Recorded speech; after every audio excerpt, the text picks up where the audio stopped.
Realists and earth dreamers.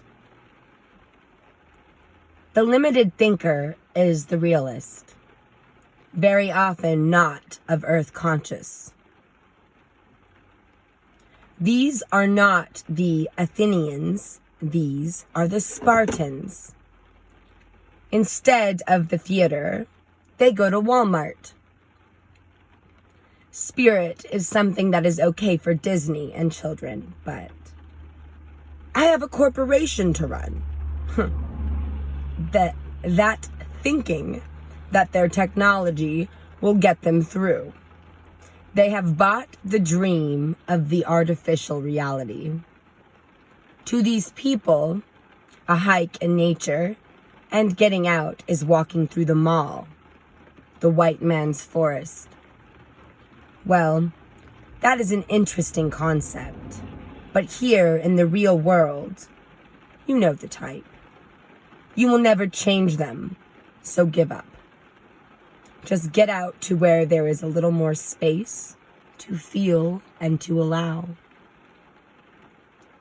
These people have limited vision. They will not hear you if you are of the other polarity. The earth dreamers see the fantasy. They are basically visual and very sensitive. This sensitivity can and is often misconstrued for being shy or even backwards.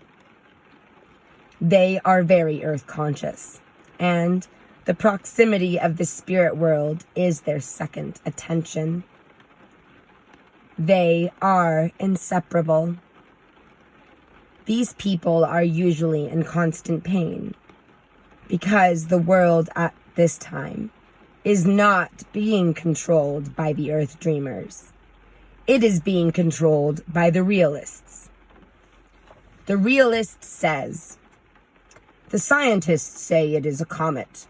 They should know, so it is a comet. I have given them my authority to dictate the nature of reality. They have used remote vision. It is now law. Ha ha. The earth dreamer says, a comet? Well, maybe. Let me feel this a little deeper. Let's use our remote vision.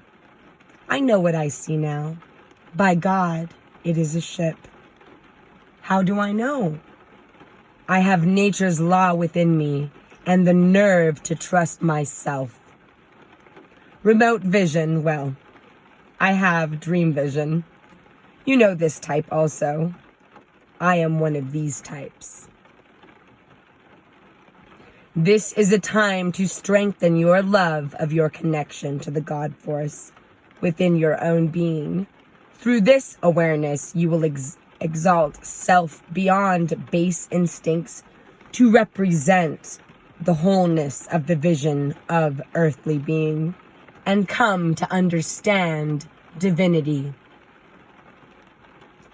The polarization of human consciousness cannot be seen easily by most who are caught within the confines of the human drama. It is not often that the fish realizes that it is swimming in the ocean. Most people are like children while they are evolving. They do not see the whole picture yet. We have grown accustomed to existing within the consciousness of subjective reality.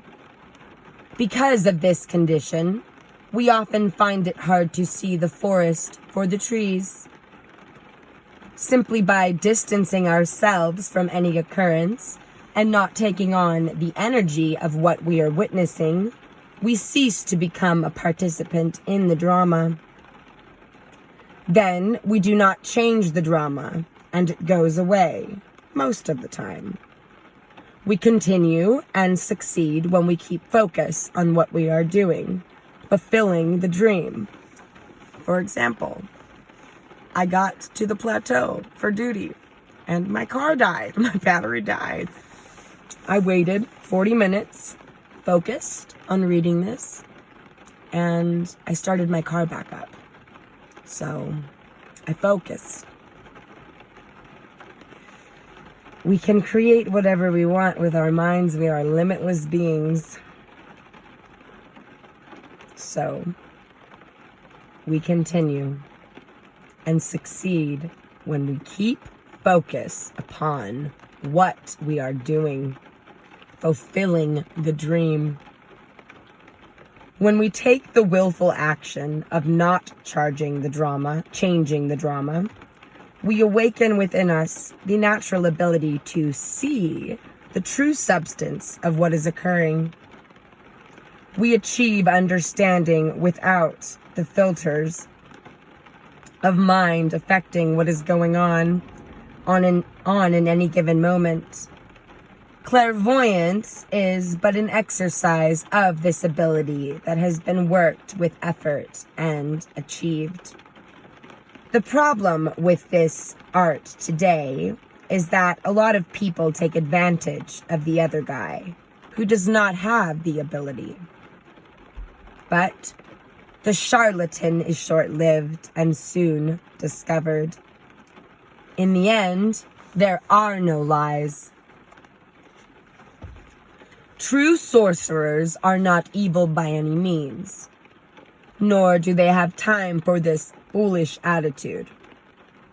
Nor is it by parlor tricks that they derive their power. They derive their power from their efforts toward application of consciousness and maintaining clarity while exploring pure mind.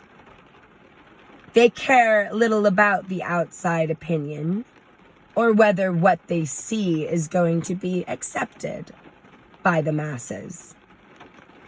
They are simply independent thinkers, adept at accessing higher thought frequencies, free from the chains of the dogma.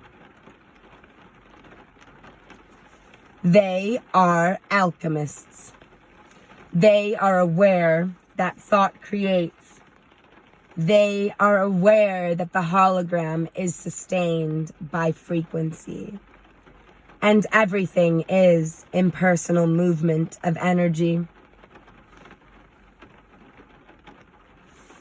Above all, they are mastering their emotion, which directs the flow of energy.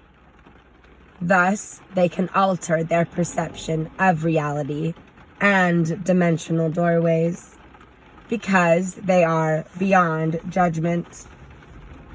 Everything is energy. Everything is vibration.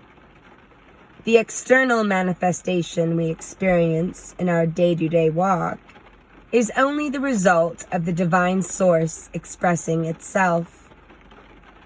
We are realizing this through the higher consciousness and the merging with the higher octave of vibration.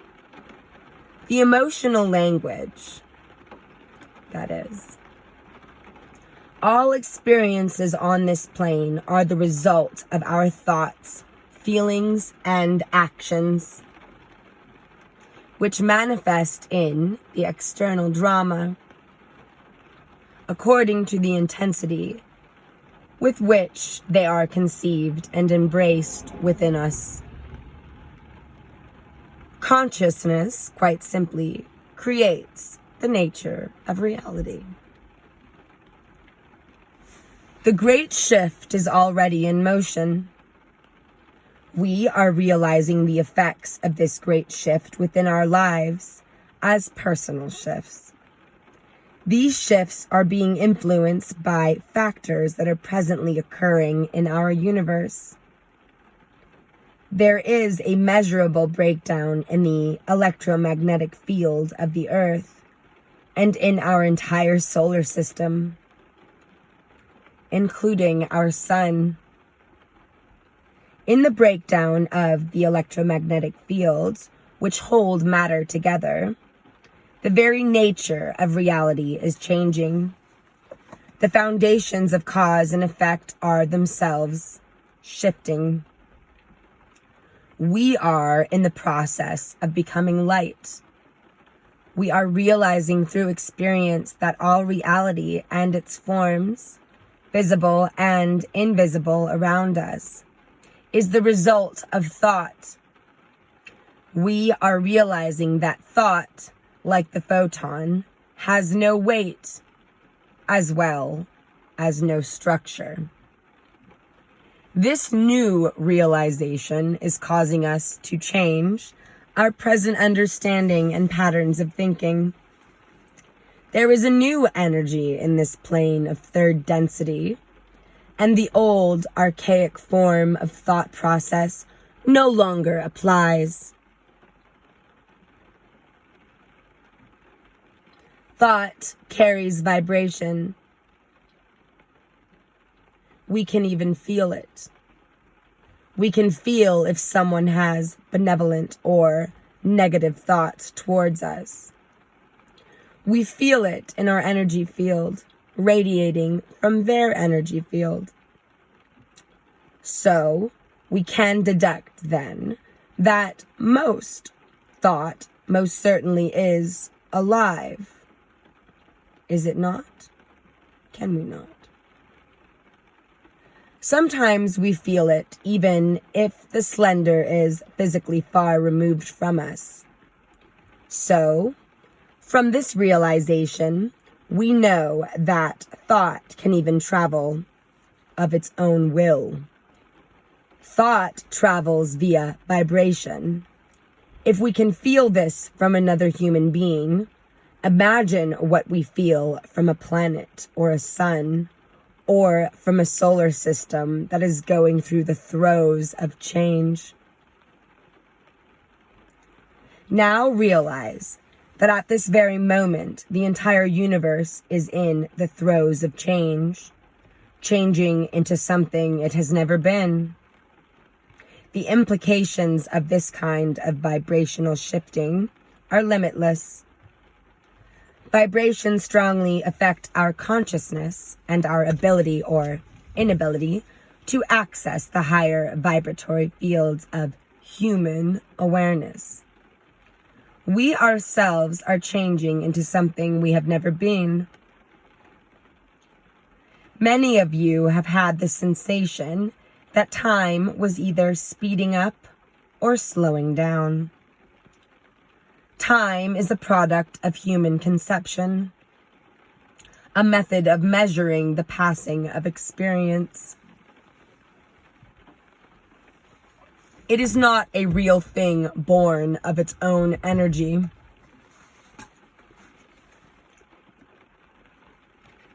It is not alive, and it has no consciousness of its own.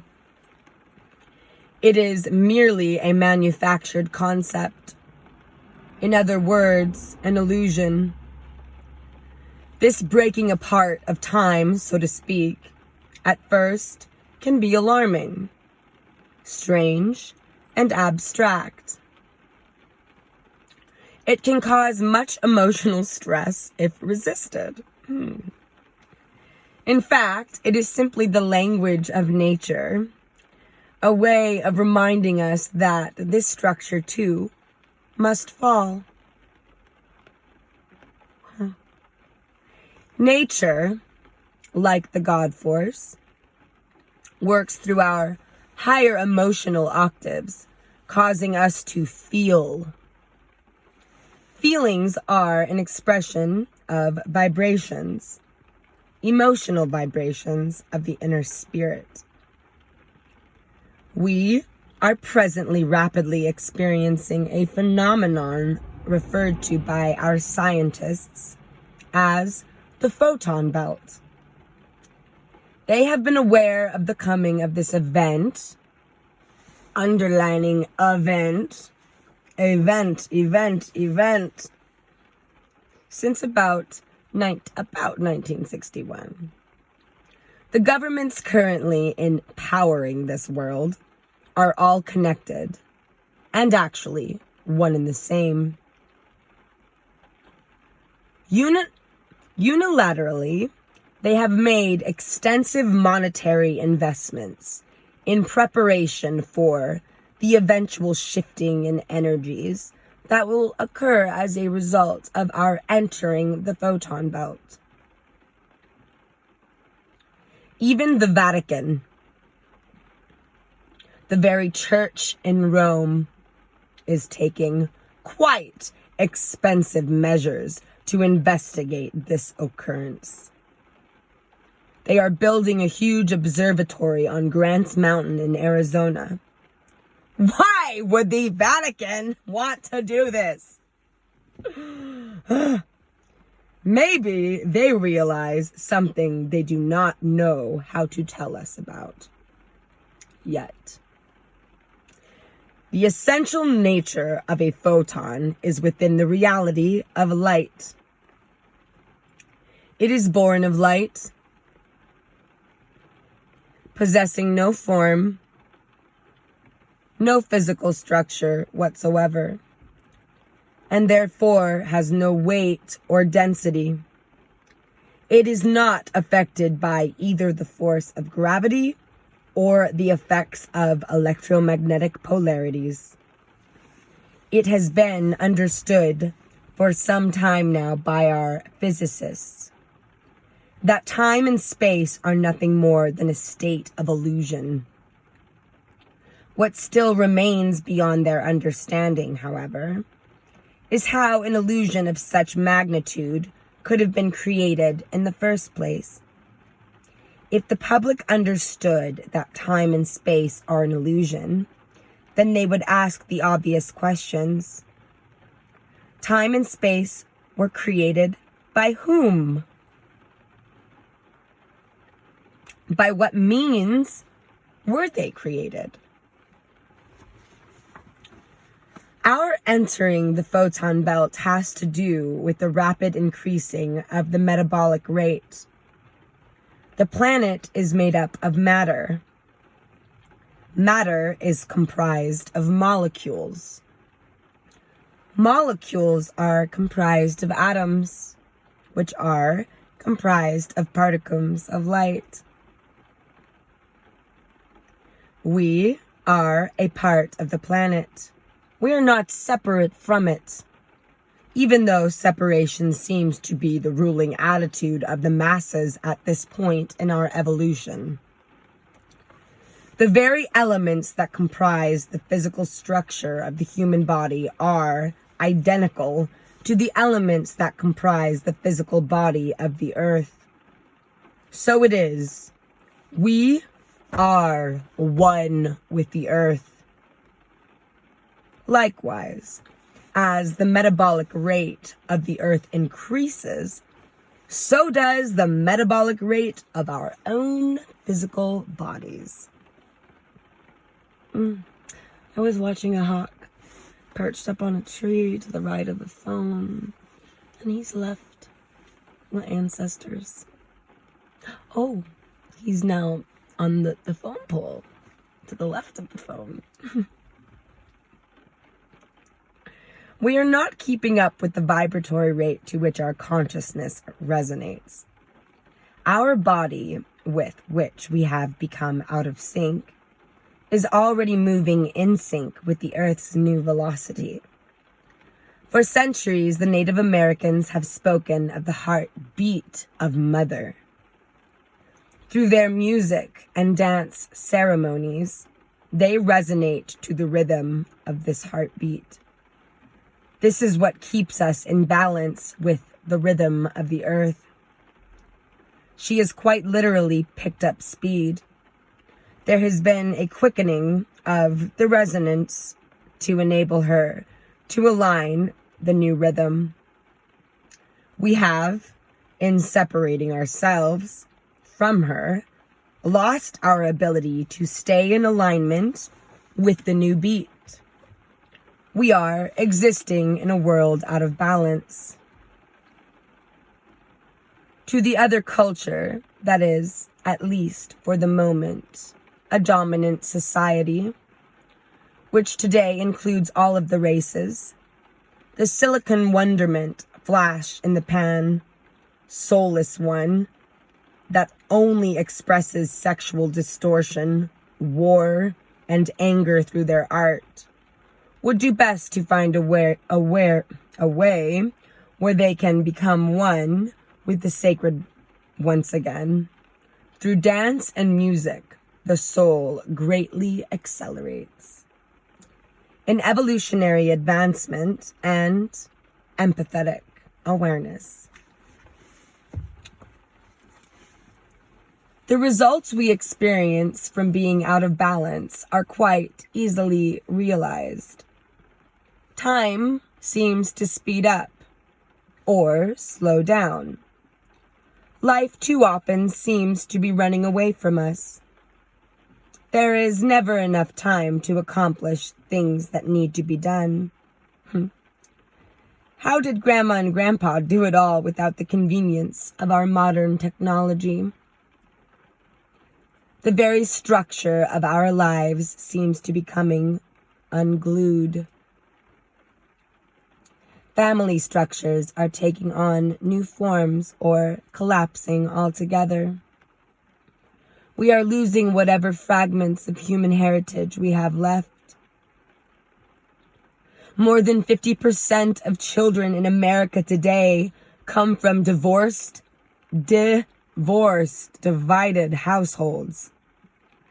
Single parents, or dysfunctional homes. Unfortunately, we have come to accept this condition as normal. We can see clearly the destructing of our consciousness. It is being played out through the human drama. With the speeding up of our metabolic rate, we also experience the expansion of our molecular structure.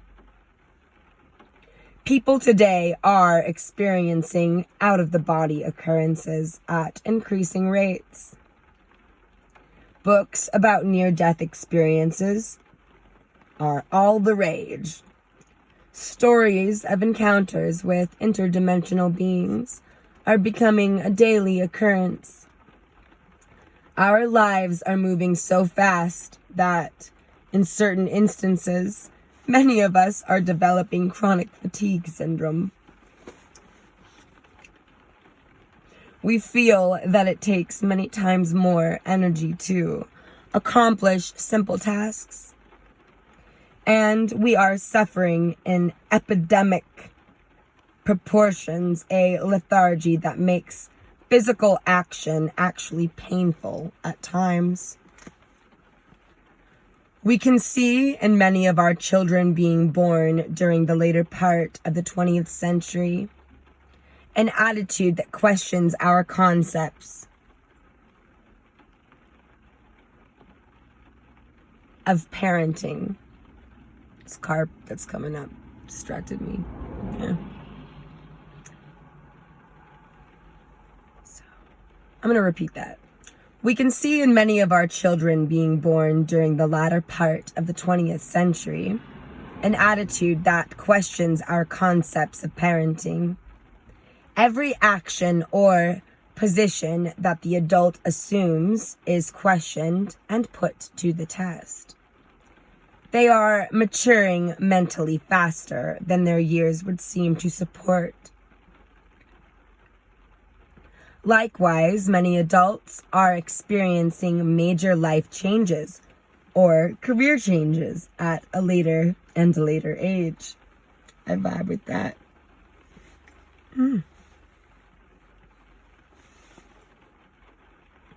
This is another example we are experiencing of the destructing of time. Personal relationships are another story. We are growing out of the relationships at a faster rate than we can seem to be growing into them. People no longer accept the predetermined roles that the antiquated rules of society have established for us. This has evolved, in many instances, into a war between the sexes. Not only are we in conflict with our inner emotions, we are at odds with our partners. The very foundation of the male-female relationship is being questioned because we no longer hold and balance the male and female energies within our own being. We are, for the most part, drowning in the flash floods of an information highway. We are reacting without realizing. The media, coupled with the accessibility of computers, has had tremendous ramifications upon our attitudes towards life and the images we hold of what we are supposed to be.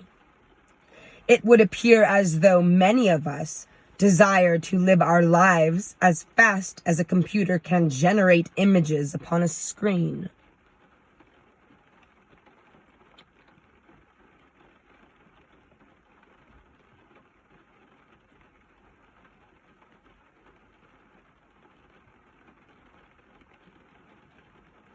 Don't forget to hit save.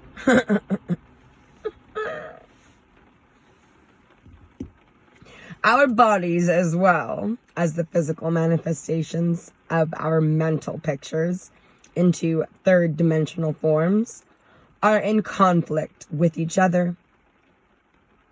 One can talk about changing our global society within a matter of hours through the use of modern technology. Yet, it still takes us 4 to 5 days to drive an automobile from New York to California. We listen to speakers talk about what is occurring. But are they asking to hear our thoughts or our solutions? That's a good question. Does the everyday person living reality have a voice on whether the world is going to end or not? And if aliens come to take over my ranch, well, I think they're in for a little surprise. Aho.